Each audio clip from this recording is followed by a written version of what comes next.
67 Estados miembros de la Organización de las Naciones Unidas siguen criminalizando la homosexualidad. Jamás en la historia de la humanidad una persona heterosexual ha sido discriminada, perseguida, humillada o maltratada por su opción sexual. En Honduras es prohibido el matrimonio igualitario, el cambio de nombre, el cambio de género, la adopción. Antiguamente la idea era excluirte, irte a vivir al bosque, irte a vivir a la mar, irte a vivir a algún espacio excluido. Yo como persona trans que viví invisible por muchos años, creo que un armario abierto es reconocer quién eres, cómo eres y por qué eres. Esto quiere decir que se les piense, que se les quiera, que se les ame, que se les respete, no que se les incluya en ningún plan de ninguna institución, sino que se amplíen los derechos para las niñeces travestis y trans. Ese derecho a tener nuestra propia vida, a amar, a desear, a pensar en libertad. De todos los retos que tenemos, el mayor es sensibilizarte a ti. Comunidad LGBTQ más tú, accionemos juntos.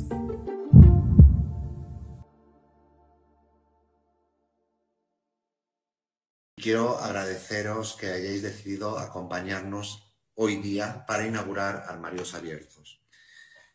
Armarios Abiertos es un encuentro virtual organizado por la Red de Centros Culturales de la Cooperación Española con la colaboración de la Academia de España en Roma, el Centro Niemeyer y Casa de América en Madrid. De esta forma, nos sumamos a las actividades programadas en el marco del 28 de junio, fecha clave para visibilizar la presencia del colectivo en la sociedad y reivindicar sus derechos. Algunos de los objetivos de Armarios Abiertos, además de consolidar el compromiso de la red con la comunidad y promover una cultura tolerante y respetuosa con la diversidad sexual, son visibilizar la diversidad de las realidades LGBTQI+, promocionar y apoyar artistas y creadores LGBT y tejer redes entre iniciativas de diferentes países. La primera edición, llevada a cabo entre el 29 de junio y el 3 de julio de 2020, llevaba como subtítulo Diversidad sexual en la cultura iberoamericana y participaron más de 50 activistas y artistas en las diferentes mesas de debate, presentando un panorama sobre la representación y presencia de la comunidad en cada una de las manifestaciones artísticas y cómo a través de ellas se puede reclamar e imaginar un mundo libre de discriminación. La segunda edición, cuyo subtítulo es Activismo LGBTQI+ en Iberoamérica, inició el pasado 1 de junio y finalizará el próximo viernes 4 de julio. En esta ocasión nos pareció oportuno enfocarnos en 4 aspectos de especial relevancia: infancias LGBT, afrodescendencias e indigenismos LGBT, migrantes y refugiados LGBT y comunidad trans travesti. Voy a dar algunos datos que evidencian la necesidad y la urgencia de tratar estos temas. El acoso escolar por homofobia y transfobia es una de las formas de violencia más extendida en los centros educativos de Iberoamérica. En Bolivia, según el informe de la Red Iberoamericana de Educación LGBTI de 2016, el 70% de los casos de discriminación por orientación sexual e identidad de género en los colegios fue ejercido por parte del profesorado. Ser LGBT y afrodescendiente o indígena incrementa la discriminación y agrava la situación de vulnerabilidad. La organización colombiana Caribe Afirmativo señala que 62 de los 123 homicidios ocurridos entre 2007 y 2016 en la región Caribe contra personas LGBT ocurrieron en contextos afrodescendientes. Las personas LGBT se enfrentan a una grave discriminación, tanto legislativa como social, que no se limita a su país de origen, sino que continúan sufriéndolas durante su periplo a un país seguro, según ACNUR en su informe de 2017. Por último, a la comunidad trans travesti, que sufre numerosos casos de crímenes de odio, se les niega trabajo, vivienda o cuidado de la salud. En Perú, Según la segunda encuesta nacional de derechos humanos 2020, el 37% de personas, si tuvieran una empresa, estarían poco o nada dispuestas a contratar a una persona trans. Por estas razones, entre otras, desde inicios de mes hemos estado realizando entrevistas a activistas de diferentes países sobre los temas que nos ocupan y que se encuentran disponibles en las redes sociales de cada uno de los centros culturales de España. Entre el 28 de junio y el 3 de julio, activistas de diferentes países participarán en las mesas de debate que hoy inauguramos. Además, en diferentes plataformas podemos ver el ciclo de cortos LGBT por la diversidad y contra la intolerancia, organizado por el Centro Niemeyer, la obra de teatro paraguaya Transformando Realidades y el concierto de clausura el próximo viernes con la cantautora chilena Javiera Mena. Para inaugurar Armarios Abiertos, la segunda edición de Armarios Abiertos, doy la palabra a través de un vídeo a la Secretaria de Estado de Cooperación Internacional, Ángeles Moreno Bau.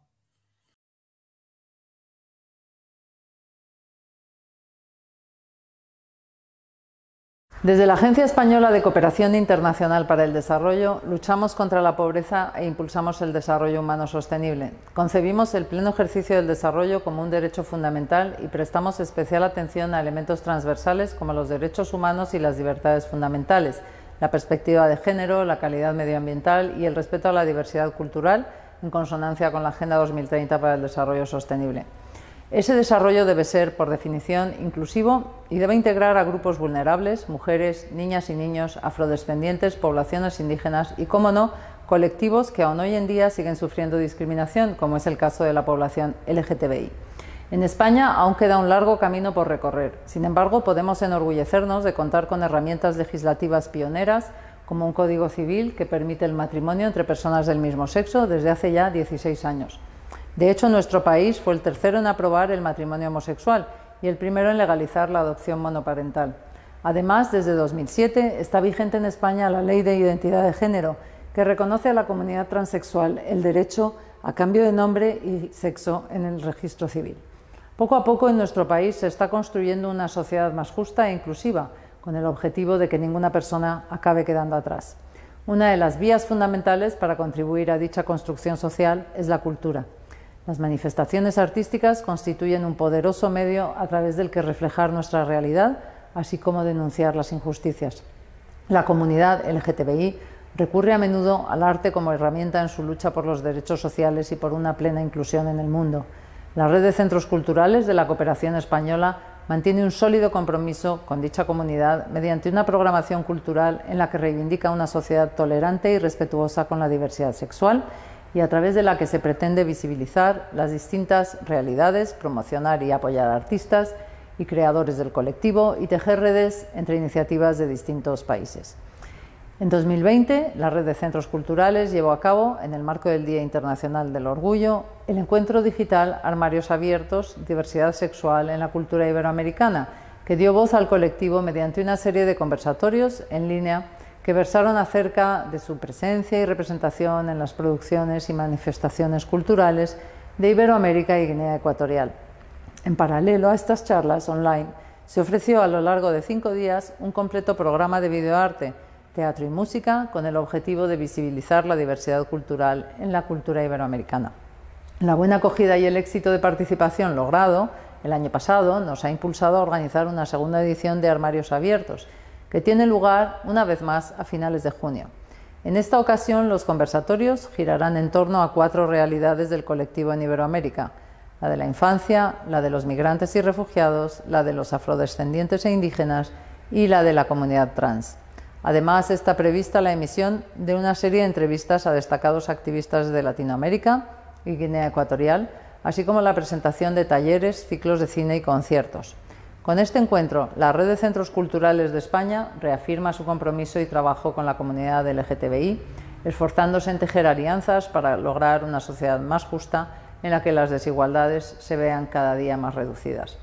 Con nuestra colaboración pretendemos un ejercicio de reflexión que nos conduzca a un futuro que nos pertenezca a todas y a todos, sin exclusión.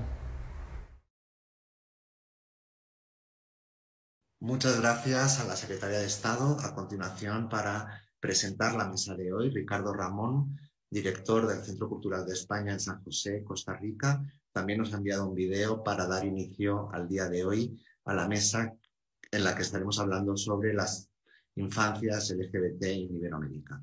Así que doy paso al video de Ricardo Ramón. Buenos días, buenas tardes. Les envío un enorme abrazo desde Costa Rica. Soy Ricardo Ramón, el director del Centro Cultural de España en este maravilloso país. Me alegra mucho que hoy iniciemos estas mesas de diálogo, porque crear estos espacios de análisis y discusión sobre las dificultades coyunturas que aún hoy se viven en Iberoamérica nos permitirá seguir avanzando en la construcción de una sociedad mejor. Quiero agradecer a la Secretaria de Estado de la Cooperación Internacional, Ángeles Moreno Bau, por sus palabras y por el apoyo que ha brindado a este proyecto desde el principio. Asimismo, deseo extender mi agradecimiento a todos los equipos de los centros culturales de España de la red involucrados y en especial a Juan Sánchez, que es el iniciador del proyecto. De igual manera, agradezco a Tania Morales de México, Luz Ibáñez de Perú, Majo Hernández de Montevideo, Paola Laporte de Chile y Celeste Yaqueta de Argentina por aceptar la invitación a esta mesa. Finalmente, deseo saludar y agradecer a quien moderará la mesa, que es Sia Alarcón de Casa Rara, una organización costarricense que desde el compromiso y la comprensión apoya a las personas, adolescentes y jóvenes LGTBIQ+, que no cuentan con un espacio seguro ni redes de apoyo familiares y sufren discriminación o violencia. Muchas gracias por el trabajo hecho en Costa Rica, muchas gracias a todos, pero todavía queda mucho por hacer. Tengan todas las personas muy buenas tardes, agradecerles que estén en este evento, en esta segunda edición de Armarios Abiertos, activismo LGBTIQ+ en Iberoamérica. Mi nombre es Chía Alarcón Zamora, voy a ser la moderadora de este espacio. Actualmente soy la directora de Casa Rara. Es un espacio seguro para niñas, niñas, niños, adolescentes y jóvenes menores de 25 años, LGBTIQ+, que está ubicado en Costa Rica y que tratamos de buscar garantizar espacios seguros para que las infancias LGBTIQ+, puedan ser libremente. Durante muchos años el activismo LGBTIQ+ ha sido un movimiento muy adulto. Si bien es cierto, hemos hecho muchas resistencias y luchas y acciones, seguimos teniendo el reto de acompañar a las infancias LGBTIQ+, de poder garantizar sus derechos humanos y mejorar las condiciones de vida. El reto aún más grande que tenemos en este momento podría ser que sean personas que vivan libres de violencia. Y justamente hoy vamos a tener un conversatorio sobre las infancias LGBTIQ+ en Iberoamérica. Vamos a tener la participación de grandes personas, las intervenciones se realizarán durante 15 minutos y después de eso tendremos un espacio para el diálogo. Para iniciar, tenemos a Tania Morales, ella es abogada y historiadora del arte, fundó y dirigió la Asociación por las Infancias Transgénero, organización de la sociedad civil que se dedica a acompañar a niñas, niños, niñas y adolescentes trans, trazando estrategias de exigibilidad de los derechos humanos. Entonces, le damos la bienvenida a Tania y adelante. Pues yo quiero agradecer la invitación, saludos desde México. Pues sí, me gustaría platicarles un poquito de qué es lo que pasa en México y específicamente con la población que yo trabajo, que son niñas, niños, niñas y adolescentes trans. Bueno, en México, un poco como retomando la historia de las causas, de las luchas de las personas trans, quiero platicarles o compartirles que, bueno, así como muchos de los países de habla hispana en América, pues hubo poblaciones originarias que quizá tenían un poco aceptadas y un poco normalizadas, más bien, las vivencias del género que no eran precisamente binario. Es decir, en México tenemos a la cultura zapoteca y a la cultura rarámuri como dos culturas que que tienen, además del género mujer-hombre, tienen, por ejemplo, la cultura zapoteca, tienen un tercer género que es timuche, no es ni ella ni él, sino es un género, otro género. La cultura rarámuri tiene 4 géneros, por ejemplo, y así, bueno, podemos ver a lo largo del mundo culturas que tienen conciencia de que el género pues no es binario y no específicamente está determinado por una parte de nuestro cuerpo. En México, después de digamos que la occidentalización de la cultura, en las legislaciones mexicanas únicamente podíamos o consideramos 2 géneros, y el género es impuesto en el momento del nacimiento cuando se identifican los órganos sexuales visibles de las personas. Como sabemos, el género pues no depende de los órganos sexuales de las personas, los órganos sexuales visibles, e implica otras muchas cosas, pero en temas, digamos, de reconocimiento de identidades o reconocimiento de derechos, el primer avance, digamos, que importante en este tema fue en 2008. Fíjense, en 2008 se logró que en la Ciudad de México hubiera una vía para poder tener un acta de nacimiento, que es, así se le llamamos acá, nuestro documento principal de identidad, que pudiera reconocer la identidad de género de la persona. Este primer intento, que fue algo muy bueno, que fue logrado por la comunidad trans, travesti, transgénero, transexual, y aliades, por supuesto, con acompañamiento de algunas personas sensibles en la política, lo que implicó fue que se creara un juicio. Este juicio, en esa época aún no había una despatologización de la vivencia trans, y entonces pues este juicio lo que pasaba era por una serie de fases en la que había que demostrar que la persona tenía una identidad de género distinta a la impuesta, se pedían dictámenes psicológicos, psiquiátricos, pruebas, etc. No, nada como nos gustaría, ¿no? Pero bueno, este fue el primer avance. En esa época hubo luchas porque estuvieran integradas todas las personas. Fue hasta 2014 que se logró en un estado de la República Mexicana. México está constituido como una república con estados o entidades federativas. Entonces tenemos 32 estados en la federación, y uno de los estados, la Ciudad de México, fue quien tuvo este primer avance en el que, en lugar de conservar el juicio, lo que se optó fue por emitir una vía administrativa, es decir, un trámite administrativo del registro civil en el que la persona pudiera acudir, y lo que solicitaba es un reconocimiento de identidad de género sin necesidad de pruebas, sin necesidad de ningún tipo de hormonaciones, cero costo, etcétera, etcétera. Este fue otro avance muy importante. Sin embargo, las personas menores de 18 años quedaron fuera de este trámite, y únicamente un estado de la República Mexicana tiene un procedimiento para reconocer la identidad de género en personas menores de 18 años. Sin embargo, esto que sucedió, que fue el año pasado, fue algo muy importante porque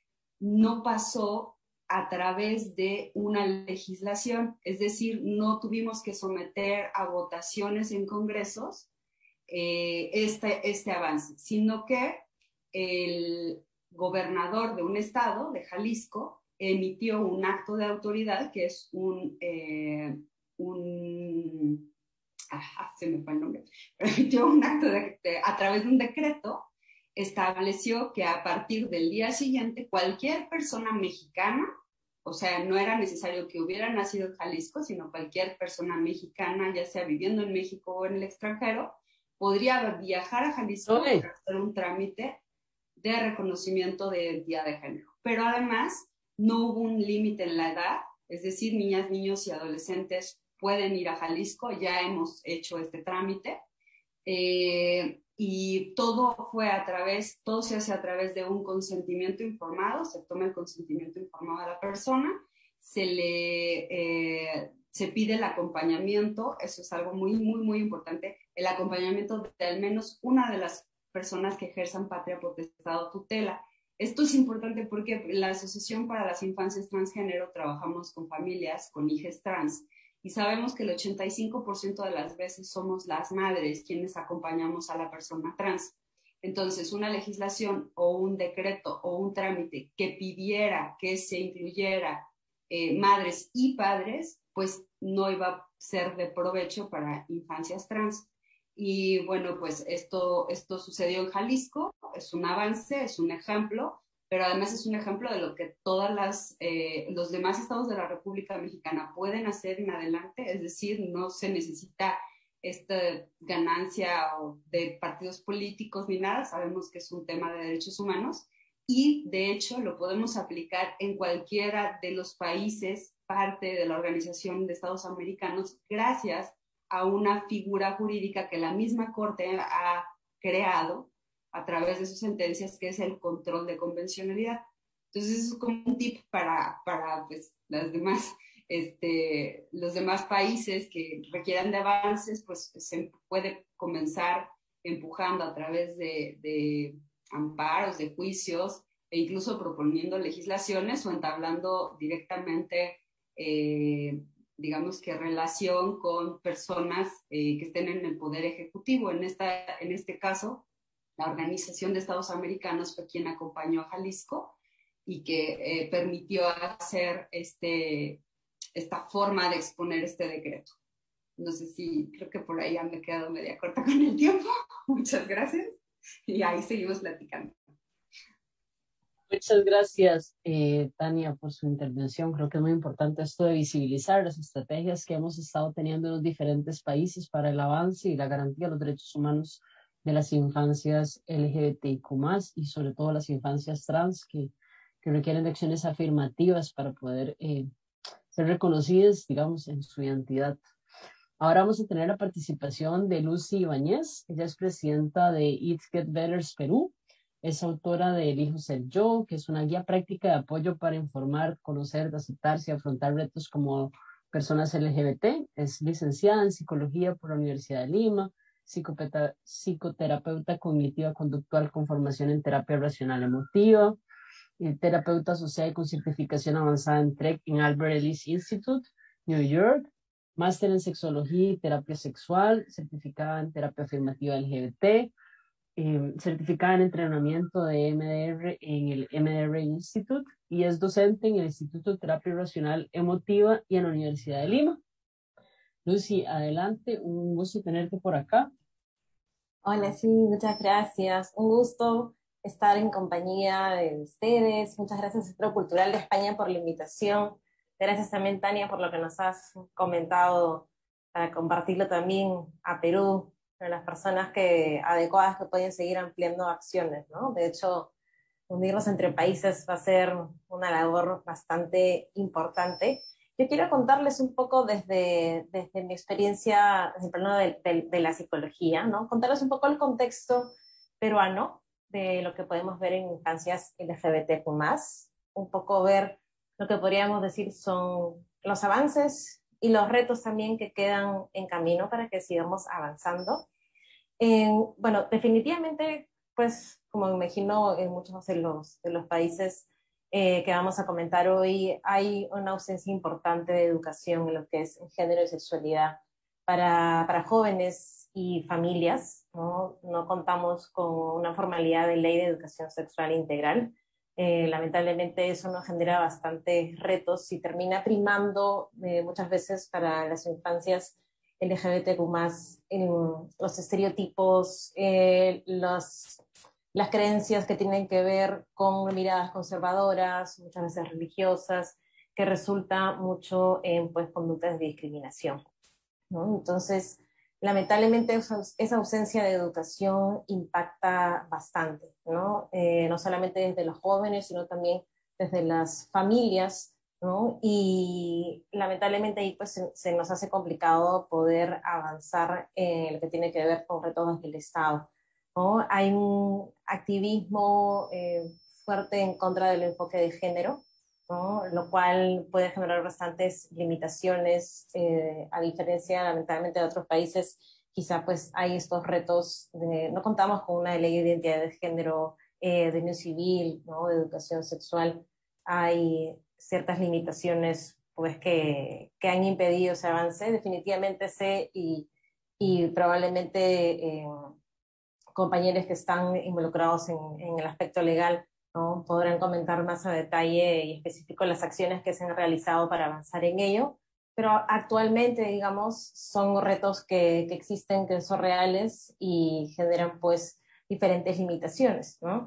Y enfocado a la salud mental, yo trabajo bastante con jóvenes de la comunidad y si bien, como comentaba, hay muchos retos de lo que tiene que ver de parte del Estado, sí puedo decir que hay avances en lo que tienen que ver con acciones de entidades privadas, ¿no? O ONGs, organizaciones sociales, agrupaciones juveniles, ¿no? Entonces hay interés de diferentes personas para no... Creo que siempre es bueno cuando hablamos de retos y acciones, ¿no? Justo hoy día que es el Día del Orgullo, no solo quedarnos con lo que no está, sino también quedarnos con lo que va avanzando, con lo que va mejorando, ¿no? Hay muchas acciones que faltan por hacer y no podemos negar eso, pero creo que es importante ver cómo las cosas pueden estar avanzando. Desde el hecho que estamos en un evento como hoy, ¿no? Ya es una señal de que hay cosas que están avanzando, ¿no? Entonces, en lo que tiene que ver con términos, por ejemplo, de salud mental, ¿no? Estos contextos que les comentaba respecto de educación, sociedad conservadora, ¿no? Retos, digamos, en lo que tiene que ver con leyes desiguales. Definitivamente esto impacta en que los contextos para jóvenes de la comunidad no favorezcan a su salud mental, ¿no? Más que nada en pandemia, ¿no? Definitivamente aquí en Perú hemos tenido bastantes momentos de cuarentena, ¿no? Y pues estar en un encierro con familiares que discriminan, ¿no? Es bastante complicado, y si bien ahora hay probablemente más oportunidades pues, para salir de casa, definitivamente para los más pequeños es la vacuna todavía va a llegar mucho más adelante aquí en Perú, entonces las limitaciones de contactar con tu comunidad o compartir otros espacios más inclusivos, más diversos, de manera presencial se ve bastante limitado, ¿no? Entonces, sí encontramos, y aquí hablo un poco, no solo de yo como terapeuta con mis pacientes, sino también en It Gets Better Perú, es una organización que apoyamos a jóvenes LGBT, tenemos un servicio de chat psicológico gratuito, dirigido a jóvenes de la comunidad, pues, y nos llegan diversos casos a nivel nacional, no solo Lima, que es la capital, sino ciudades lejanas también que pueden tener acceso a Internet. Y realmente la realidad para los más pequeños es bastante retadora, ¿no? Y como les comentaba, más ahora en pandemia. Entonces, creo que por lo menos acciones, ¿no? Si bien como comentaba, pues nos falta avanzar bastantes pasos en lo que tiene que ver con acciones del Estado, creo que algo que podemos reconocer que es importante que está avanzando es la visibilidad, ¿no? Veo ahora, ¿no? Lo que comentaba hace un momento, ¿no? Que existan eventos como este ya es un impacto importante de visibilidad que se le puede dar a la gente más joven. Entonces creo que si podemos mencionar algo en Perú importante que está avanzando es esto, ¿no? Hay más importancia en hablar sobre diversidad, ¿no? En hablar sobre infancias trans, en hablar, digamos, de jóvenes LGBTQ+ a nivel interseccional también, ¿no? Entonces, todos esos puntos creo que son bastante importantes de no olvidar, porque son cosas que están sucediendo también. Escuchar los testimonios, ¿no? Y experiencias e historias de personas que quieren comunicar su voz es un recurso bien importante, ¿no? El aspecto psicológico también creo que nos aporta algo importante. Existen pues algunos recursos a lo que los jóvenes pueden llegar, donde encuentren apoyo de enfoque afirmativo, apoyo psicológico de enfoque afirmativo, ¿no? Si bien It Gets Better fue una de las primeras que generan acciones de apoyo psicológico, también ahora hay otras organizaciones que generan diferentes tipos de actividades, ¿no? Artísticas, de apoyo psicológico, ¿no? recursos, material escrito, ¿no? Todo esto, si bien no nos permite hacer a veces esa acción colectiva a nivel Estado, sí permite que ciertas organizaciones generen acciones individuales que hagan que esa información llegue a los jóvenes peruanos que lo necesitan, ¿no? Entonces creo que esa parte termina siendo valiosa y ahí nos ha podido servir la virtualidad, digamos. Nuevamente hago la acotación para la población que cuenta con Internet, porque a veces damos por sentado que no tienen acceso a Internet y pues no es así, lamentablemente.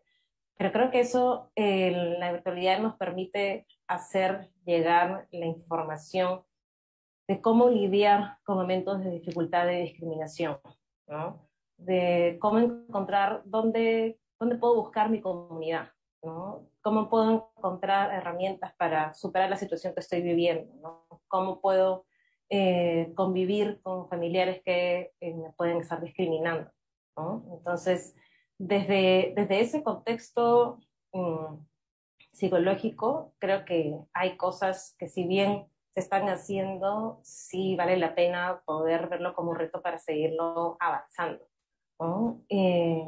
Pero conectando nuevamente con el tema de visibilidad, pues la visibilidad en historias, ¿no? En incidencia política, ¿no? En generar comunidad, creo que es algo bien bonito ver cómo en redes se han generado comunidades importantes y diversas de gente joven que busca, que se conecta, ¿no? Y que hace visible su voz también, ¿no? Y que busca comunicar y visibilizar sus derechos, ¿no? Creo que esa parte es bastante importante porque muchas veces no llegan quizás las voces hacia donde quisiéramos que llegue a nivel cambios estructurales, pero definitivamente, ¿no? Las escuchamos en los diferentes medios virtuales a través de organizaciones que buscan ese trabajo social, ¿no? Y la importancia de generarlo, ¿no? Entonces, si bien tenemos ese contexto retador, como les decía, sí creo que es importante ver los avances y no perder de vista los retos, que es importante que sigamos avanzando, ¿no? A mí me encantaría que desde Perú se repliquen algunas acciones positivas que vemos en otros países, ¿no? Hermanos de Latinoamérica, ¿no? Porque hay todavía muchas cosas para avanzar, ¿no? Tenemos justo en la actualidad un cambio pronto de presidentes, cambios políticos, hemos tenido varios cambios este año. Para Perú ha sido un año retador y difícil, y los nuevos caminos que se nos vienen a nivel gobierno han generado bastante una mirada no con mucho optimismo, digamos, de nuestra comunidad, ¿no? Porque no vemos que eso traiga luces muy positivas para la situación, ¿no? Pero yo veo que dentro de todo esto igual hay una acción individual bastante importante de esperanza y de mantener la voz de forma visible, ¿no? Entonces creo que esa parte es bastante importante, como no perderla de vista. ¿Escuchan sonido? No sé si me estaban pasando la voz. Sí, te escuchamos. Ok, perdón, eché el micro. Sí, entonces, como les decía, ¿no? El tema que tiene que ver con avances y retos, creo que es una parte importante de señal de un deseo de acciones por espacios más inclusivos, ¿no? Ahora creo que es algo que se está generando cada vez más, el hecho de encontrar con eventos, ¿no? De organizaciones que se preocupan por la salud mental de los jóvenes, ¿no? Eso evidencia realmente ese interés en querer, digamos, generar más comunidad, ¿no? Para los más pequeños. Yo lo veo mucho por ejemplo, con mis pacientes más jóvenes, el nivel de aislamiento que puede haber justo ahora en pandemia, lamentablemente influencia presencia de dificultades a nivel psicológico, ¿no? Fomenta depresión, ¿no? Fomenta situaciones de repente de aislamiento, ¿no? Entonces todo eso va sumando, digamos, evidencia que es importante que trabajemos, ¿no? En avanzar estos puntos, ¿no? Desde el plano psicológico, ¿no? Desde el plano de leyes, que es tan importante, Y la parte de educación, que fue lo primero que mencioné justo al comenzar a hablar hoy día, ¿no? La parte de educación es fundamental, realmente trascendental para que podamos seguir avanzando en esto, y creo que es uno de los puntos más importantes que en nuestro país nos toca avanzar, ¿no? Definitivamente eso va a ser un punto importante. Muchísimas gracias por su atención, un gusto estar con ustedes hoy día. Muchas gracias, Lucy. Yo creo que el tema de cómo vivimos en el closet, o cómo nosotras, las personas LGBTIQ+, tenemos que lidiar con la vivencia del closet, y de repente tener la posibilidad de salir de nuestras casas era como la oportunidad de un respiro de ese closet, ¿verdad? El closet no necesariamente tiene que ser terrible, pero podría, digamos, ocupábamos espacios para salir, y que las personas LGBTIQ+, infantes, no puedan hacerlo en este momento, sin duda genera alguna presión, sobre todo si viven con familiares que no sean respetuosos de su orientación, identidad y expresión de género. Muchas gracias. Ahora vamos a pasar con Majo Hernández de Uruguay. Ella es educadora sexual, educadora popular y máster en programación neurolingüística. Es compositora e intérprete de música para niñas, además de tallerista de expresión musical y corporal. Trabaja desde 1990 con niñas y niños, centrando su trabajo en promover tiempos y espacios de juego, creatividad y expresión desde una perspectiva de género y diversidad. Forma parte del equipo docente del curso de formación en educadores sexuales del Instituto de Formación Integral Sexul, integrante de la Mesa de Diversidad de Montevideo, y desde el año 98 da cursos, seminarios, talleres de formación docente en educación sexual, género, diversidad, educación por el arte, infancia y creatividad, concepción de infancia y educación en Montevideo y interior del país, en Chile, Argentina y Bolivia. Entonces, Majo, adelante, bienvenida. Muchísimas gracias. Buenas tardes, buenas noches para todas, para todos. Celebro como ustedes celebraron y celebramos juntos en comunidad. En primer lugar, este día de conmemoración de lucha, sabemos que estamos acá y todo lo que hemos avanzado ha sido gracias a quienes nos han precedido. Y bueno, me parece importante destacar en primer lugar lo subversivo que es hablar de la sexualidad en las infancias, ¿no? Como tradicionalmente la sexología ha puesto en latencia o en cuarentena lo que tiene que ver con la sexualidad infantil, y cómo traer esto de que la sexualidad está activa desde el momento en que nacemos, ¿no? Me parece subversivo estar hablando en este momento de lo que tiene que ver con la sexualidad de las niñeces, y lo celebro. Y muchísimo más subversivo es poder pensar en niñeces o en infancias LGTBIQ+, ¿no? Y me gustaba, antes de ir específicamente a cuál es la situación de mi país, de Uruguay, preguntarnos, bueno, ¿de qué hablamos cuando hablamos de infancias LGTBIQ+, ¿no? En primer lugar, recordar que las infancias han estado en un lugar de subordinación históricamente, y hoy por hoy en este mundo adultocéntrico, como lo traía la primera compañera que compartió su experiencia, pensar a las niñeces con voz propia es algo subversivo y algo novedoso, ¿no? De hecho, el origen etimológico de la palabra infancia son los sin voz. Entonces, ¿de qué hablamos cuando hablamos de niñeces o infancias LGTBIQ? Estamos hablando de niños, niñas, niñes, cuyas expresiones de género aparentemente no se adecúan a las performances esperadas, o lo que tiene que ver con lo esperado con su género asignado al nacer. Estamos hablando también de aquellos niños que no se encuentran o no se sienten identificados dentro de este universo binario.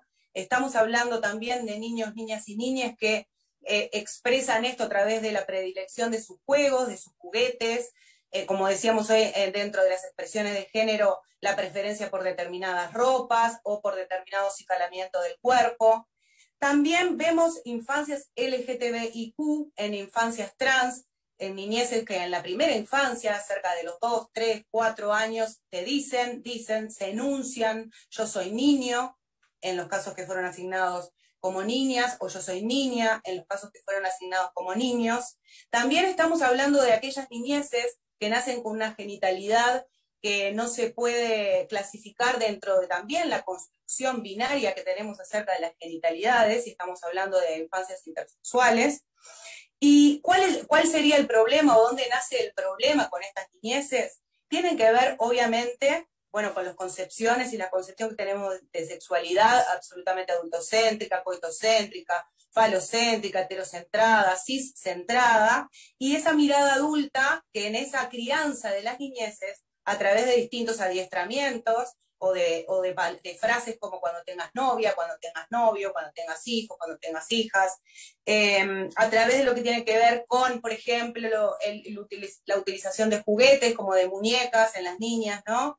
Y no darles esa posibilidad de juego simbólico a los niños. Estos adultos de alguna manera empiezan a advertir o a señalar a través de miradas, de frases, que hay algo que en esas niñeces no está bien. Hay algo que empezamos a sentir también cuando somos niños y niñas y después lo podemos unir esos puntos en el futuro, en nuestra adultez, cuando podemos de alguna manera hacernos cargo, reconocer nuestra orientación erótica afectiva, que cuando éramos niños, niñas, pequeños, pequeñas, también sentíamos atracción y lo hacíamos de repente por una amiga de la escuela, por una amiga del jardín de infantes o del centro educativo de la primera infancia. Ahora, ¿quién habilita el crecimiento o quién habilita o quién obstura, ¿no?, estas niñeces? Entonces, en primer lugar, me parece que bueno, la ciencia, la medicina, al hacer sus conjeturas a partir del tacto biológico, como decía una compañera, ¿no?, de los genitales externos, ahí ya construye una performatividad única, binaria y excluyente para esos cuerpos en miniatura, ¿no?, para esos niños y esas niñas. Entonces, ¿quiénes de alguna manera podríamos poner aquí en el concepto de infancias LGTBIQ? A todas las personas que de alguna manera en la adultez, en la juventud, en la adolescencia nos identificamos con una orientación erótica afectiva diversa o distinta a la heteronormada, las infancias y las niñeces trans, las niñeces e infancias intersexuales. Eso me parecía que estaba bueno como para conceptualizar, para pensar un poco también y ponerle cuerpo y ponerle cara, ¿no? Porque sabemos que según también la respuesta de nuestro primer entorno, que puede ser nuestra familia, después será el centro educativo, será el centro de salud, sabemos que esas miradas de alguna manera marcantes nos hacen construir en la extranjería, en primer lugar de nuestra familia, después de lo que refiere a los centros educativos y las otras instituciones, muchas veces construirnos, crecer y vivir desde la marginalidad, desde la abyección, ¿no?, desde lo monstruoso, y por eso los closets que deberían desaparecer, ¿no?, porque sería como innecesario que ninguna persona fuera a esconder quién es o qué siente a un lugar donde aparentemente están los monstruos, o por lo menos acá en Uruguay hay una frase que dice que todos tenemos un muerto en el ropero. En relación a esa situación, tenemos, no quiero decir la suerte, pero sí la ventaja de contar con, gracias a los movimientos de la sociedad civil organizada y de haber tenido durante 15 años un gobierno de izquierda, un marco legal que nos protege o que protege a las niñeces, a las infancias, que podemos encontrar dentro de lo que hablamos del punto LGTBIQ+. También obviamente que las personas adultas, pero sabemos que aquel ciudadano que fue pensado en su primer momento en la Declaración de Derechos Humanos no era un niño, ¿no? Era una persona adulta, una persona blanca, un varón rico, ¿no? Entonces, gracias a los movimientos de la organización de la sociedad civil, los feminismos, los movimientos de la diversidad, y un gobierno que escucha y legisla para todos, es que podemos contar con un marco jurídico que es muy beneficioso, yo qué sé, no sé si es muy beneficioso, pero bastante más justo que el que ustedes están compartiendo que viven en Latinoamérica.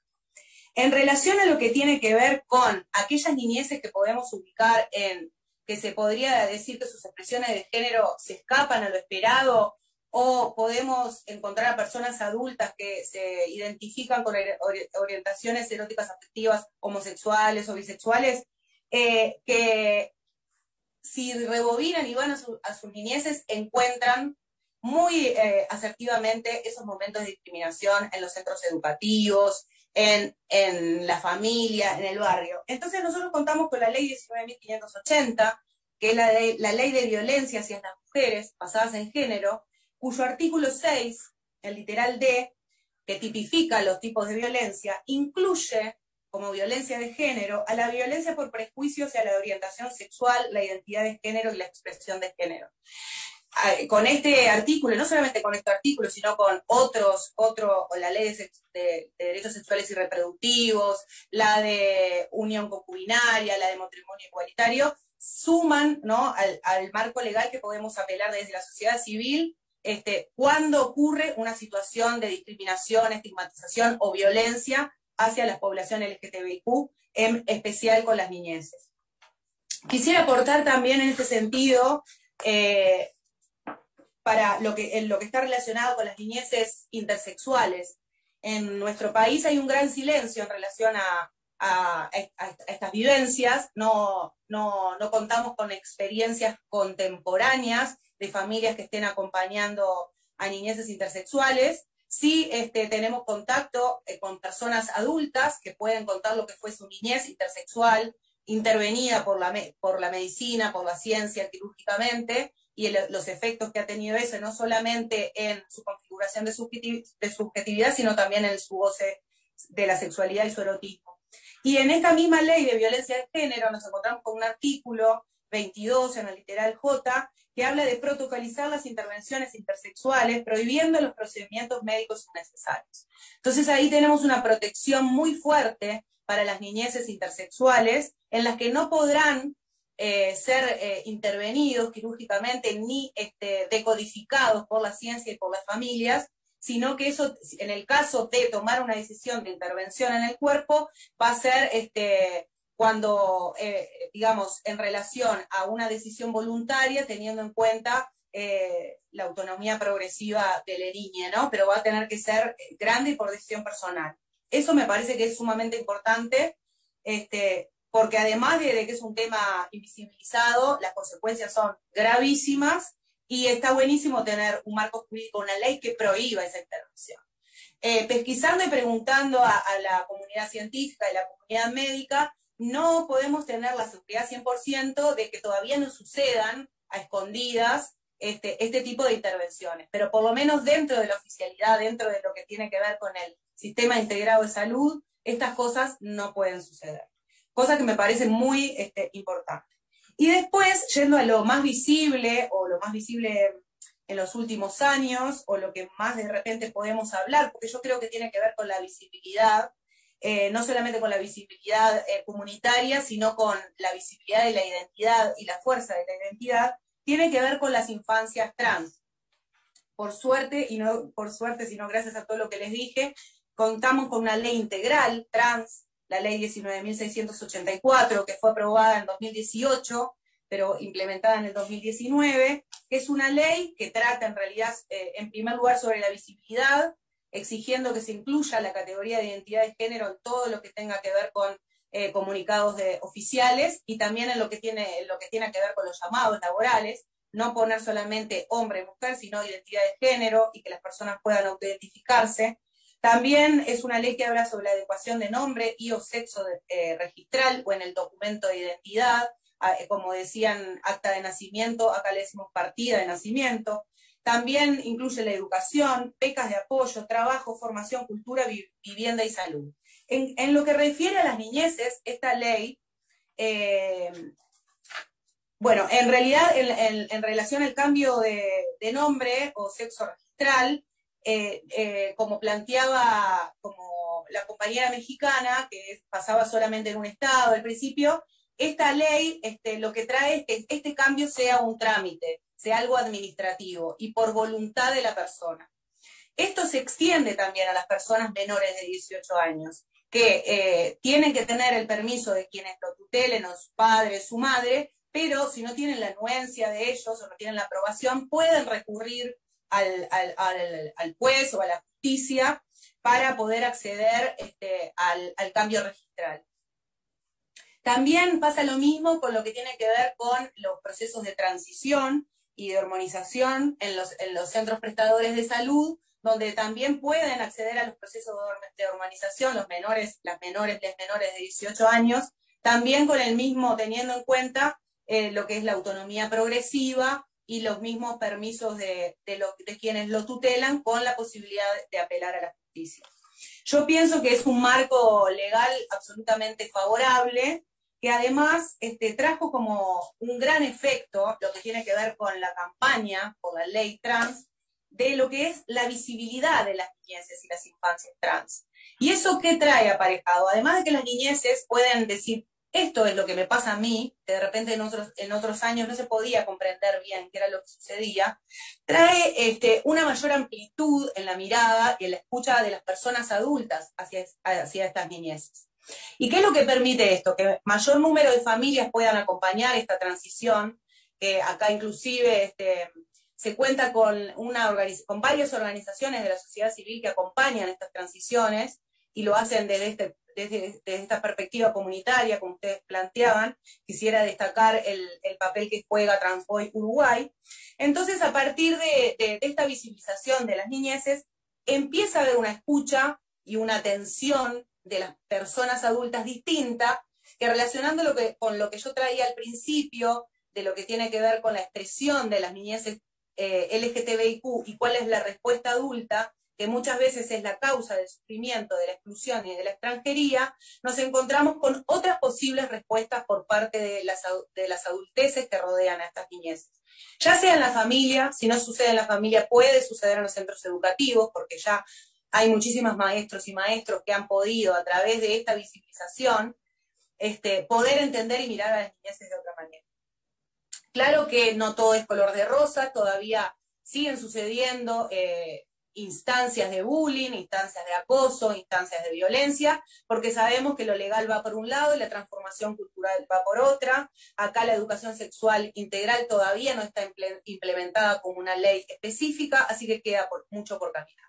Y lo último que quería decir, y con esto voy cerrando, es que hoy por hoy también encontramos como amenaza un proyecto de ley que se encuentra en el Parlamento para ser tratado, en el que la ley sería un proyecto de ley de educación sexual, en la que plantea que la educación sexual debe pasar a la órbita de la familia. ¿Por qué dice? ¿Por qué fundamenta? Porque dice que la sexualidad tiene que ver con la intimidad. Eso lo vemos como una amenaza, ya que pasaría a ser el criterio de la familia el que tendría que establecerse dentro del centro de educación, y también la familia elegiría el docente, la docente, el docente que impartiría la educación sexual. Esto todo influenciado por lo que tiene que ver con los movimientos de la neoderecha, aliados con algunas religiones, que hoy por hoy están ocupando bancas dentro de nuestro país, y que de alguna manera identificamos como un avance para como una amenaza para estos grandes avances que hemos tenido en este último tiempo. Muchísimas gracias por la escucha y espero que sirva para ir transformándonos como comunidad.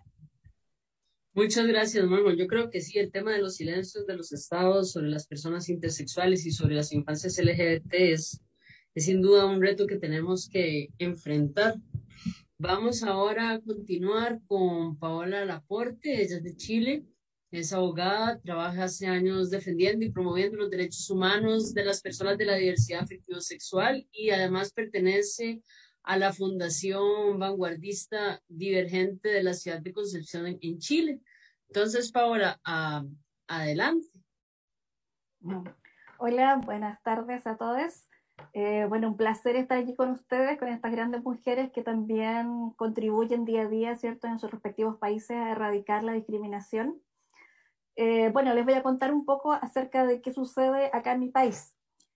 Les tengo que decir que desde 1999, que parte todo esto, porque ahí recién se eliminó el delito, ¿cierto?, de la sodomía aquí en Chile. Entonces, o sea, antes de eso ha habido toda una historia de discriminación y de vulneración de derechos. Recién en el 2012 tuvimos nuestra primera ley, todo gracias al gran esfuerzo de muchos y muchas, obviamente, personas, ¿cierto?, que estuvieron ahí dando la pelea y la lucha, muchos que incluso ahora ya ni siquiera están. Y gracias al esfuerzo de las organizaciones de la diversidad, se pudo lograr esto, que en el 2012 fue la ley antidiscriminación. Lamentablemente fue justamente, se apuró este trámite justamente a causa de la muerte y tortura de un joven gay, Daniel Zamudio, y con esto se logró, ¿cierto?, esta ley antidiscriminación. Fue tan importante porque fue la primera vez que en Chile se reconoció a la diversidad y la orientación y la identidad de género en nuestro país. Con respecto específicamente a la niñez trans, se podría decir que aproximadamente, este es un tema súper nuevo acá, se podría decir que como desde el 2016, 2017, recién, justamente como la compañera Tania decía, gracias a toda esta declaración que hubo, ¿cierto?, que movilizó a todo el continente, se pudo visibilizar este tema de la infancia, porque antes estaba totalmente invisibilizado. Tenemos acá la ley de identidad de género que salió recientemente en el 2018, pero se entró en vigencia en el 2019 luego de la elaboración de 2 reglamentos. Lamentablemente, justamente después nos pilló la pandemia, porque esto entró en vigencia el 27 de diciembre del 2019 y nosotros ya nuestra primera cuarentena fue en marzo de 2020. Entonces, lamentablemente, esto quedó a medias. Esta ley de identidad de género favoreció mucho a las personas mayores de 18 que no tenían vínculo matrimonial vigente, porque ahora se puede ir a hacer el trámite directamente al registro civil como un trámite administrativo. Pero esta ley dividió a la infancia en 2 partes. Una que son los menores de 14 que no tienen ningún derecho y están totalmente invisibilizados acá en nuestro país. Y el otro grupo, que son los mayores de 14 y menores de 18, que tienen que ir a Tribunal de Familia a hacer este trámite. Pero justamente, como decía la compañera, ¿cierto?, con autorización de uno de los padres, y ahí vemos todo lo que tiene que ver con el tema del no reconocimiento, ¿cierto?, del principio de la autonomía progresiva.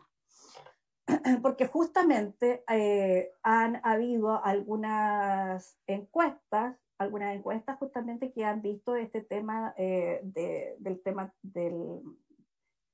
personas trans, que el 68% de la discriminación se vive justamente en el hogar. Entonces, a veces, esta ley, esto es lo malo de algunos políticos que discuten cosas que a veces ni siquiera conocen, no conocen la realidad.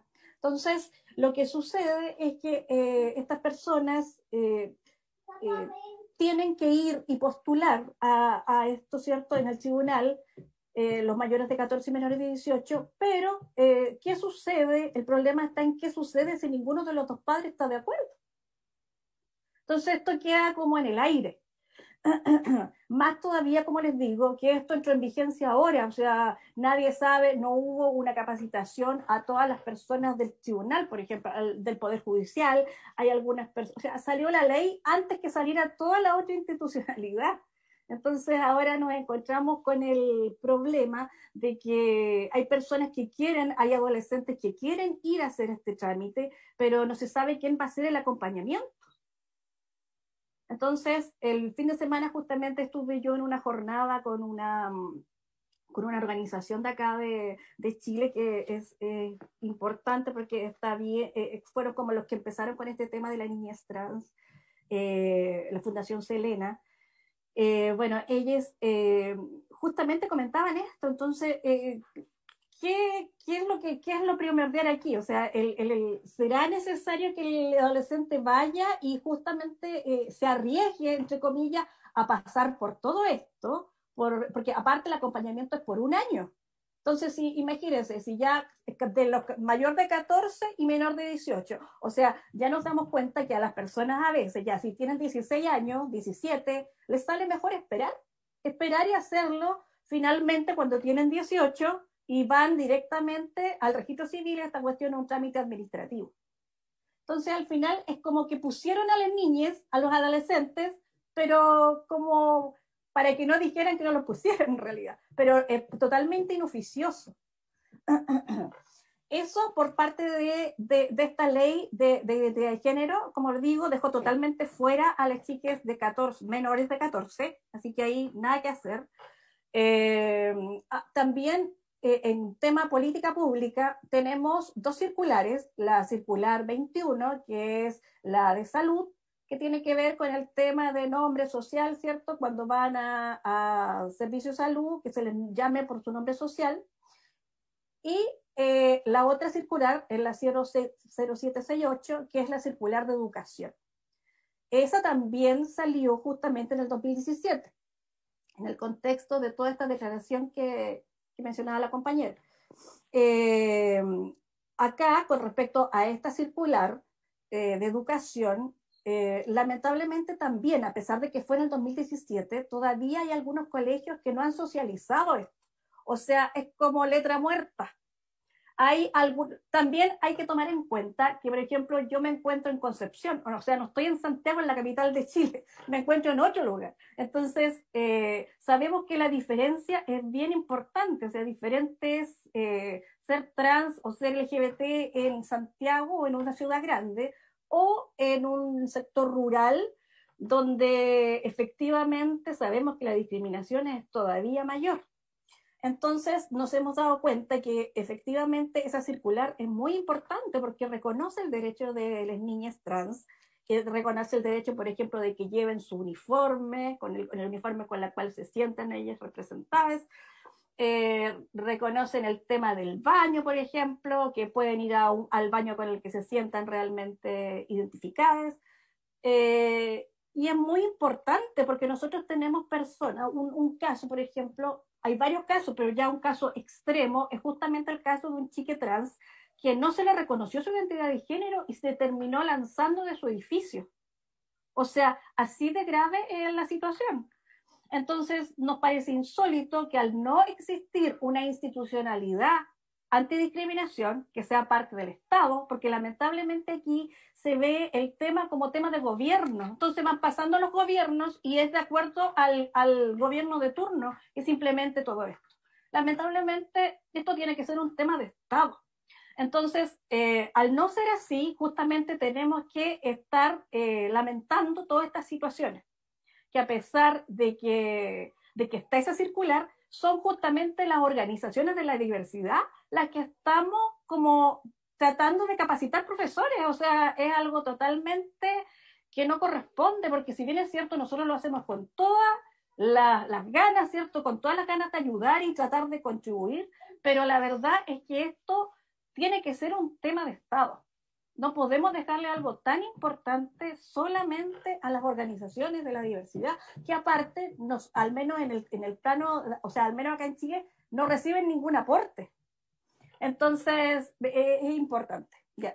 Bueno, me estoy entusiasmando, así que voy a ir rapidito. Bueno, por otro lado también tenemos el tema de los derechos filiativos. Ya salimos del tema trans, vamos ahora a qué sucede con las familias homoparentales y lesbomaternales. Acá en Chile no tienen opción, no hay ningún reconocimiento para esos hijos de esas parejas. ¿Por qué? Porque no existe ningún mecanismo administrativo que pueda registrar a esos niños. Entonces, una madre biológica es la madre simplemente, pero la otra madre no tiene ningún derecho. Y así hemos tenido varios casos en que lamentablemente fallece la madre y la compañera no tiene ningún derecho, o sea, los niños se van con los otros familiares que no han visto nunca. Entonces, es súper importante. Bueno, pero como me queda poco tiempo, tengo que decir que a pesar de todo esto, tenemos mucha esperanza en el futuro. ¿Por qué? Porque como saben, nosotros estamos en vías de una nueva constitución. Entonces, pensamos que ese va a ser un impulso súper importante porque en esa nueva constitución van a participar 7 personas que son de la diversidad. Salieron 7 constituyentes, incluso hay una persona, uno de ellos trabaja participa con nuestra organización y salió electo. Entonces ya hay otra mirada, va a haber otra mirada. Entonces tenemos la esperanza de que ahí, por ejemplo, se pueda ver el tema, ya reconocer constitucionalmente el tema de la identidad, que es tan importante. también el tema de la ley de educación sexual integral, que aquí en Chile tampoco lo tenemos. El tema de que se vuelva a discutir el tema de la ley de garantías para la niñez, porque lamentablemente fue sacado por el Ejecutivo del Congreso. O sea, ese tema ya tampoco se discute acá. Entonces, tenemos toda la esperanza, como digo, de que todo esto vaya evolucionando y que con la nueva Constitución se pueda llevar finalmente a cabo este reconocimiento y también se pueda ver, por ejemplo, el tema de las familias, que se reconozcan a todas las familias, porque en estos momentos solamente se reconoce, ¿cierto?, constitucionalmente la familia heterosexual. Así que, de todas maneras, que, como digo, me quiero quedar con esto, tenemos toda la esperanza en el futuro para, se me está acabando el tiempo, así que te doy el paso, compañera. Muchas gracias por escuchar. Muchas gracias, Paola. Definitivamente muy interesante. Creo que yo siempre me hago la pregunta como qué pasa en la noche entre que tengo 14 años o que las personas tienen 14 años y que cuando cumplen 15, como qué pasa a las 23:59, que parece que la gente va a tener otros derechos o otras condiciones. No sé quién lo visitará, si es un hada, no sé, o sea, no, algo debe pasar, o no sé qué piensa la gente que pasa esa noche, que parece que ya tengo derecho a la posibilidad de acceder como a otros derechos humanos o a otros reconocimientos, inclusive.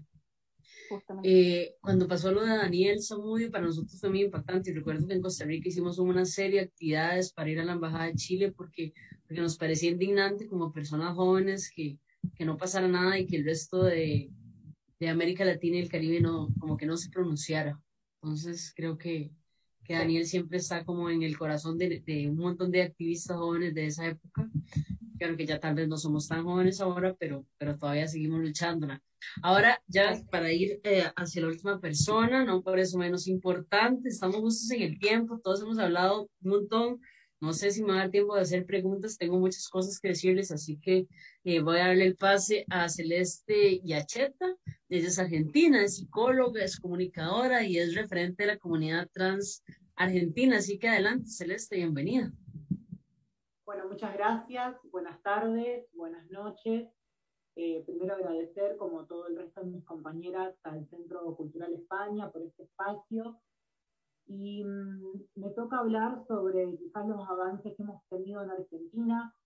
En particular fuimos, hoy cuando lo pensaba para charlarlo con ustedes, fui viendo avances de una manera escalonada, ¿no? Y me tengo que referir al 2005, viajar al 2005 si tengo que pensar o imaginar cómo llegamos al presente argentino. Hace poco estamos celebrando la ley de cupo laboral trans, y me tengo que ir al 2005, a la ley 26.061, que la quiero remarcar, que es la ley de protección de los derechos de niñas y adolescentes, que básicamente lo que ya hablaron mis compañeros anteriormente, cambia el paradigma de pensar a la niñez no como un objeto, sino como sujetos de derecho, con un interés progresivo, pero genera una figura muy interesante que es el abogado o la abogada o el abogado del niño y niña y adolescente. Esa figura va a ser central para pensar después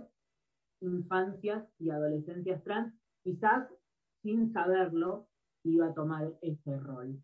Posterior a eso, en el 2006, creo que hay un hito a nivel internacional, que son los principios de Yogyakarta, que irremediablemente irrumpen en lo legislativo de cada uno de los países que estuvieron observando los derechos internacionales en carácter de derechos humanos y diversidad.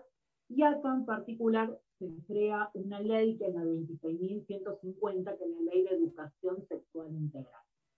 Una ley que promueve particularmente una perspectiva de educación sexual en las escuelas, o sea que es responsabilidad del Estado, de la educación, instaurar una educación sexual en todos los ámbitos, desde el jardín de infantes hasta la finalización educativa.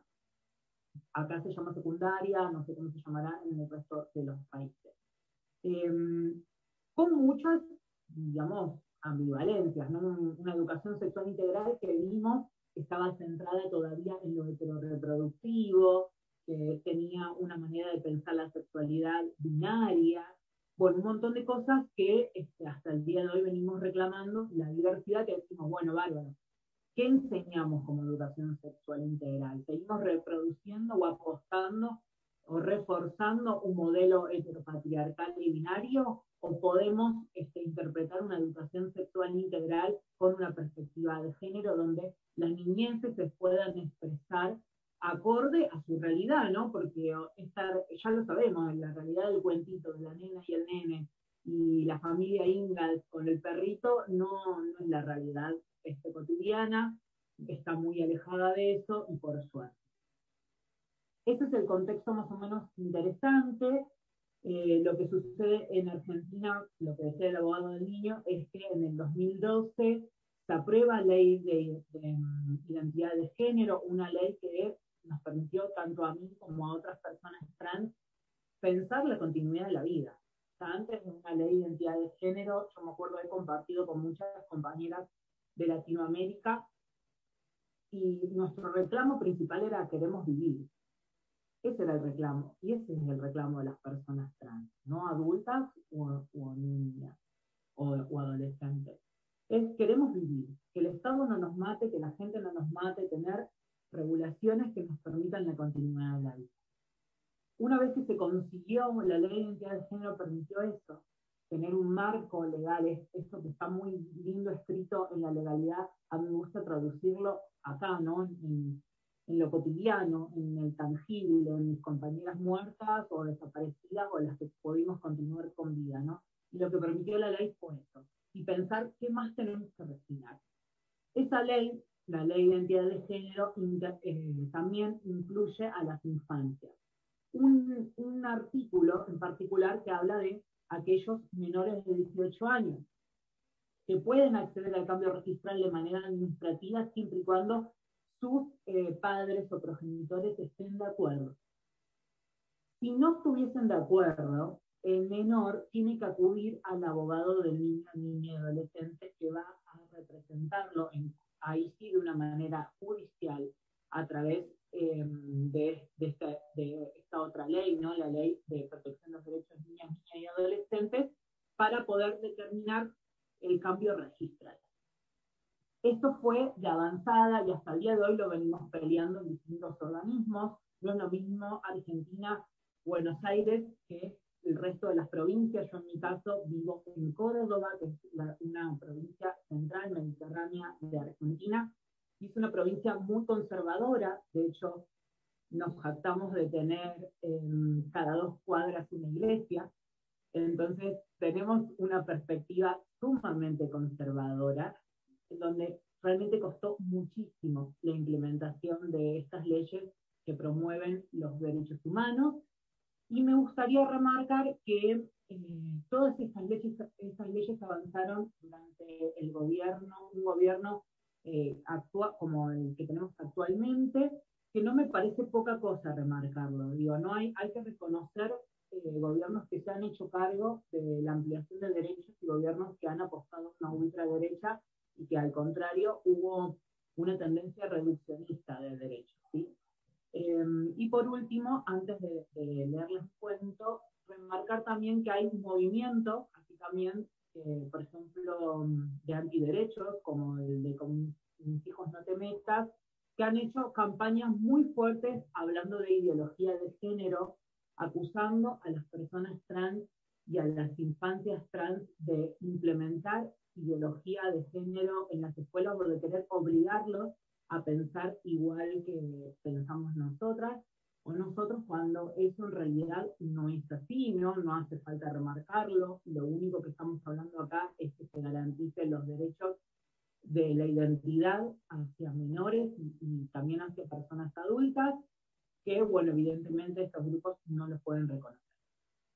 Y antes de olvidarme, también en el 2005, junto con la doctora Laura Cantore, de la Fundación Una Puerta, a la cual pertenezco, se hizo un estudio que fue su postdoctorado, que se llama Personas intersexuales iguales ante la ley, porque hasta ese entonces, hasta el 2006 aproximadamente, El nacimiento de una persona intersex, al igual que en infancia, al igual que sucedía con las personas trans, aquí en Argentina nacía bajo un código que era emergencia social y familiar. O sea, vos no tenías ni un niño, ni una niña, ni un niño, sino una emergencia social y familiar con todo lo simbólico que eso implica, ¿no? Nacer bajo ese título. ¿Qué sucedía? Tanto el profesional como los padres decidían, de alguna manera, la sexualidad o el género que le iban a asignar a ese menor de una manera quirúrgica, una manera después hormonal, y etcétera, etcétera, ¿no? Eso por suerte pudo ser modificado. Hoy se espera a que el niño manifieste su género, que preguntarle cuál es el género al cual quiera ser asignado, y finalmente eso me parece como un logro gigante para poder acompañar los derechos de los niños. Yo les traje un cuento, por esto de que no soy muy buena hablando, soy más buena escribiendo, creo, no sé, me lo dirán ustedes, y que tiene que ver con algo que hablaba recién el director del Centro Cultural Lima, si no me equivoco, de España Lima, que tiene que ver con una problemática que estuve escuchando que se repite en todos los países, que es la escuela. La escuela como institución, la escuela como institución cristalizada en el siglo XIX, la escuela como perpetuadora de un estándar de persona, y la escuela también como un sistema represivo, ¿no? Como una idea de quiénes son los humanos que queremos y sirven y quiénes no. ¿Y qué pasa con esos que no? ¿Y cómo los expulsan los mecanismos de la escuela? ¿Y qué enfrentan los niños, niñas y adolescentes que a través de la Fundación La Puerta nos estamos instaurando bajo el término abuso infantil, ¿no? Y eso es importante remarcar.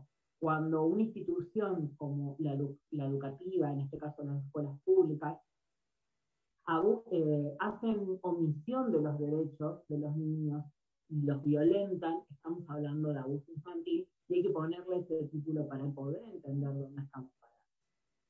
Bueno, no hablo más y les voy a leer el cuento, si vamos bien con el tiempo, ¿sí? Vamos bien con el tiempo. Me quedan como 6 minutos, así, entonces... Bueno, esto habla un poco del paso sobre la escuela aquí en Argentina, una Argentina antes de la identidad de género, pero que todavía lamentablemente es actual.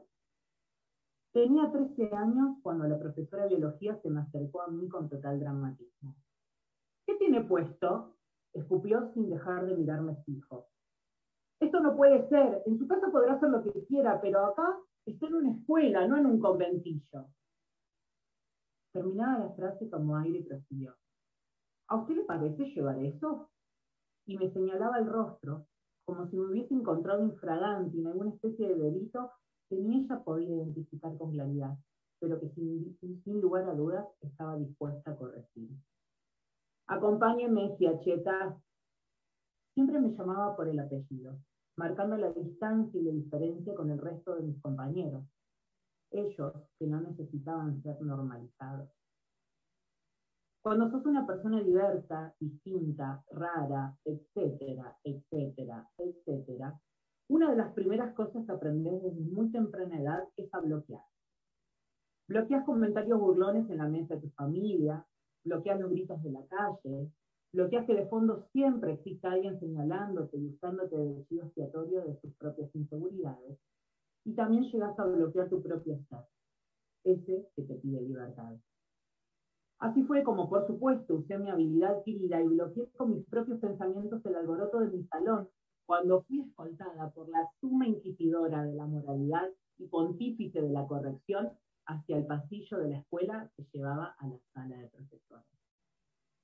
Para mi sorpresa, al llegar a la sala estaban todos ahí. No faltaba ni el profesor de educación física, al cual odiaba profundamente por su afección a hacerme jugar al fútbol. Yo conocía de sobra el motivo por el cual estaba perseguida y por el cual me había convocado a esa sala llena de educadores y otras yerbas. Me paralicé por unos segundos, intenté retroceder, pero un certero empujón de mi carcelera personal me obligó a ponerme al sector de acusados.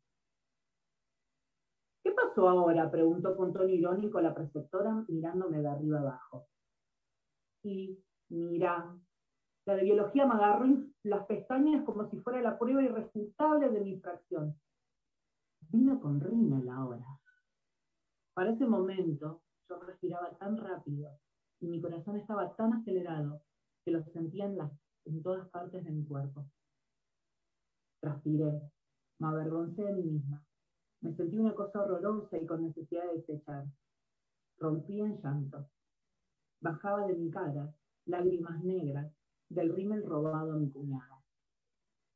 En ese preciso momento escuchaba de fondo las campanas que llamaban al recreo. Podía percibir como el resto de mis compañeros, los normales, gozaban de su libertad y salían a copar el patio de la escuela, mientras yo seguía pagando la condena de ser puto. En realidad, de ser una nena trans, pero para la escuela eso no existe. Tenía solo 13 años. La profesora de Ciencias Sociales fue la única que me dijo que me quedara tranquila. Sin duda acorde con su rol de adulto responsable, miró al resto de los preocupados educadores y los llamó a tranquilizarse. Lidia, me parece que estas no son las formas, pronunció. Y vos andá, lávate la cara y salí al recreo. De esta manera inesperada, como suelen suceder las cosas en la vida, tuve una abogada en ese juicio espontáneo. Obviamente, sin dudarlo, me lavé la cara, salí y corrí al baño, a hacer todo lo que se me pedía. Hoy tengo 31 años, quiere el destino que me mire al espejo en esta inversa paradoja, y el panorama es otro. Recuerdo esa escuela que prefería mirar al costado, esos docentes que me obligaban a cumplir su mandato sin que mi voz importara, y me agradezco por haber sido tan fuerte, tan auténtica, en un sistema que te exige lo prefabricado, y haber aprendido a nunca más dejar que nadie me diga cómo puedo o debo ser. Este es un cuento dedicado, obviamente, a la experiencia por el paso del sistema educativo, una realidad que lamentablemente venimos denunciando y remarcando aún hoy, desde 2010, 2011, y aún hoy, 2021, son prácticas que todavía seguimos teniendo en la actualidad, a pesar de los marcos legales ya mencionados. Muchas gracias, Celeste. Creo que es muy bonito. Creo que nos gustó a varias acá, por no decir a todas. Estamos un poquito cortas con el tiempo. No sé si hay alguna que dice, yo no me puedo ir de este foro si no pregunto esto. Entonces, habilitar el espacio, chicas, por si alguna quiere hacer alguna pregunta o algún comentario para ir terminando.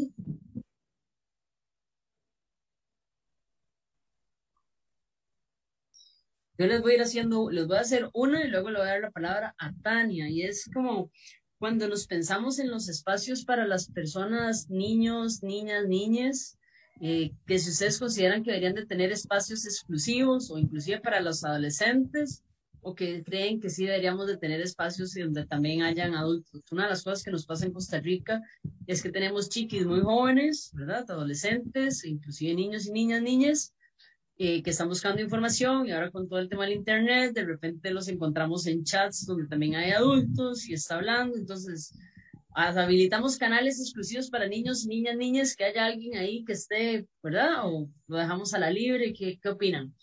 Le voy a dar la palabra a Tania para que también hagas, si quiere responder, y también haga su pregunta, y luego ahí vamos, si van levantando la mano. ¿Está bien? Adelante, Tania. Gracias. Pues yo creo que es importante que haya espacios para niñas, niños, niñes, sus pares, digamos, y que por otro lado haya espacios para adolescencias, y que por otro lado haya espacio para familias que incluyan, no sé, las familias se constituyen de diferentes formas, ¿no? Y algo que me parece sumamente importante, yo he visto que funciona muy bien y que genera esta sensación de comunidad, es el espacio intergeneracional en personas trans. Me parece que es fundamental. Yo creo que las personas trans se pueden transmitir saberes desde cualquier edad, ¿no? O sea, he visto personas de 60 hablar con niños de 5 o 6 años. Es hermoso lo que sucede en ese momento, la magia que ocurre. Y también algo que es bien importante acá en México, lo que hemos tratado de hacer es que las familias nos consideremos parte de la comunidad trans. O sea, somos familias trans. Y entonces escuchar los conocimientos de las personas trans de cualquier edad es muy importante. Y me parece que en algún momento como generar estos espacios en donde toda la gente conviva es muy lindo, pero que cada quien tenga sus espacios para que tenga la libertad de expresarse es fundamental. ¿Querías hacer alguna pregunta? Pues ya escuché a mis compañeras aquí en el foro y les quiero hacer todas las preguntas, pero se me hace que más bien les voy a escribir a cada una porque ahora tengo ideas y dudas. Muchas gracias a todas por sus aportaciones. Gracias. Ok, muchas gracias. Lucy. Gracias, Shin. Bueno, primero, más que una pregunta, felicitar a todas por lo que han comentado. Me encanta ver con tanta emoción, como decía Paola, a cada una hablando, ¿no? Compartir las experiencias, compartir historias, ¿no? Pensaba también ahora en lo último que comentaba Tania, en lo que preguntaste tú, Shi, respecto a los espacios, ¿no? Y pensaba un poco en la importancia de espacios específicos, pero a la vez espacios diversos, ¿no? Sé que me dirijo a ambos, pero creo que cada uno tiene ese tipo de beneficio, ¿no? Por ejemplo, cuando reunimos en talleres en Perú y hacemos talleres para ciertas edades jóvenes, ¿no? De tal edad a tal edad, las experiencias son de un tipo. Si son un poco mayores, las experiencias son de otro tipo, los retos son otros, ¿no? Entonces, la posibilidad de compartir experiencias y resolver dudas es genial. Y hay otro tipo de espacio que le podríamos llamar como un espacio de generador de esperanza, ¿no? Que es cuando alguien mayor, ¿no? Habla con alguien más joven, ¿no? Y puede contar los retos que ha experimentado y cómo los ha superado, ¿no? Creo que eso da una visión de optimismo bastante bonita, ¿no? Y si bien las realidades pueden ser distintas, hay mucha juventud LGBT más de parte de Perú en particular, en este caso, que puede ver con mucha dificultad un futuro con optimismo, ¿no? Se hace bastante complicado, ¿no? Entonces, creo que el tener ese mensaje de personas que han pasado por esos retos empodera bastante, ¿no? Yo veo que, y ahí creo que el recurso audiovisual y transmitir mensajes de esperanza es bastante poderoso, que es un recurso con lo cual la gente más joven aprende más, ¿no? Entonces termina siendo bastante empoderador, ¿no? Y bueno, eso quería comentar y felicitarlas nuevamente a todas por sus acciones en cada país. Muchas gracias, Lucy. No sé si alguna de las otras 3 compañeras quisiera agregar algo más. Sí, yo. A ver, adelante, Paola. Bueno, me uno a las palabras de Lucy igual. Ojalá que esto no quede acá, ojalá que después en el WhatsApp nos podamos ahí intercambiar algunos teléfonos. La idea sería, no sé, compartir experiencias, qué hacemos en los diferentes grupos, como para quizá una experiencia que no sé, hace Tania allá en México, nos sirva a nosotros, porque también tenemos un grupo donde hay padres, madres, y lo que hace Majo, tratar de que esto no quede acá, sino que también compartir nuestra experiencia. Sería importante, yo creo. Oye, y con respecto a lo que también decía Lucy, de eso de que es importante a veces para todo es en realidad compartir, por ejemplo, las vivencias. Nosotros nos estamos juntando todos los sábados a las 7 con nuestro grupo ahora en pandemia, porque hemos tenido harta cuarentena. Entonces, hemos resguardado ese espacio los sábados a las 7 de la tarde y nos juntamos de 7 a 8, pero es un espacio y llega mucha gente, como que toda la gente está como esperando contar sus vivencias y justo como lo que decía Lucy, que a veces también chicas trans que están empezando recién la transición quieren conocer a través de nosotros a otras personas más adultas que hayan pasado por lo mismo, como para justamente tener algún tipo de referente. Cuando no se conoce a nadie, cuando estás solo en la casa, quizá es más difícil que cuando se comparten este tipo de experiencias. Muchas gracias, Paola. Sí, sin duda. En Casarara siempre traemos el concepto de somos familia y que al final ocupamos apoyarnos entre todos, ¿verdad? Para poder tener acceso a la información y poder como también mejorar las experiencias que hemos tenido. No sé si alguna más quisiera decir algo y si no, entonces, Majo, adelante. Bien cortito, sumarme a lo que compartieron las compañeras, de que me parece que los espacios intergeneracionales son muy enriquecedores y que también está bueno que haya grupo de pares porque, como decían, las experiencias son bien distintas. Quería agregar en este sentido una experiencia que me parece que está buena, que también es darle la palabra, o darle no, o retornarle la palabra a las niñeces en general y a las adolescencias en general en relación a estas temáticas. Poner estos diálogos en voces de los niños y de las niñas, a ver qué tienen para decir. Eso me parece que es una experiencia súper enriquecedora. Yo he podido trabajar en algunos talleres de género y diversidad con preadolescentes y niñas pequeñas a través del arte y poder escuchar a ver qué piensan, ¿no? Qué sienten, y nos vamos a encontrar con otra respuesta que no es la adulta.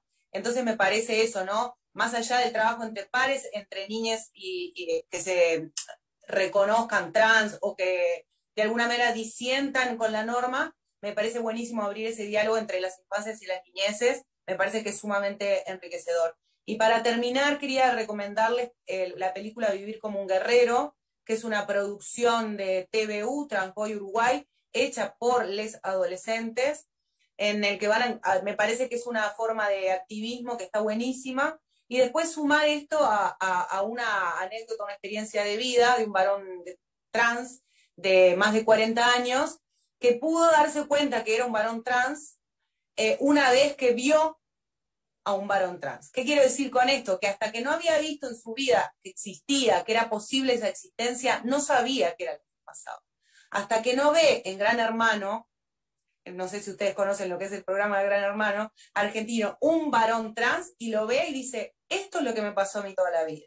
Entonces me parece que los modelos y los referentes adultos, adultas, adultes, muchas veces son muy importantes para las niñeces, para poder saber lo que les pasa, además de que acompañarlos en esto de aventurarse a ser quienes realmente son. Muchísimas gracias a todas, a todos y al Centro Cultural España por la invitación y por generar estos espacios. Bueno, le agradezco a todas las personas que han estado siguiendo esta transmisión, a las compañeras que nos acompañaron compartiendo sus saberes. Creo que el intercambio fue muy rico. Creo que igual vamos a tener seguramente como muchas más preguntas. Quiero agradecer al Centro Cultural España por haberme invitado a moderar esta mesa con estos mujerones. Así que les invito a que sigan viendo las actividades y muchas gracias por el espacio. Que tengan buena tarde y buena noche.